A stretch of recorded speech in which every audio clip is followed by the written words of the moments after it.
Sebentar lagi Lebaran.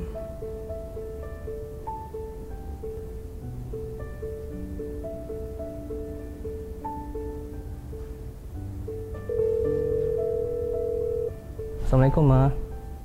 Lebaran tahun ini Soki belum bisa pulang. Ini juga untuk kebaikan kita ya, Ma. Nanti insya Allah Lebaran Soki video call Mama. Assalamualaikum. Soki, Baik, Pak. kamu kapan mudik? Soki sih rencananya mau mudik sih, Pak. Tapi sesuai dengan peraturan pemerintah kita yang larang mudik, Soki insya Allah tahun ini tidak mudik dulu, Pak. Oh gitu, baiklah.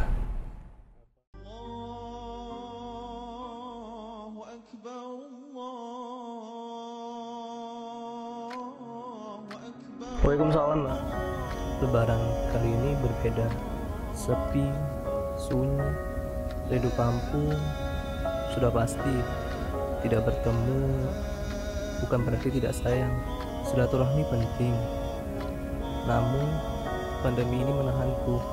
Jangan sampai rindu ini membawa kesengsaraan. Waalaikumsalam, Pak. Lagi di mana, Ki? Soki lagi di rumah nih, Pak. Ke rumah saya ya. Kita makan sama-sama di sini. Saya OTW sekarang, Pak. Waalaikumsalam.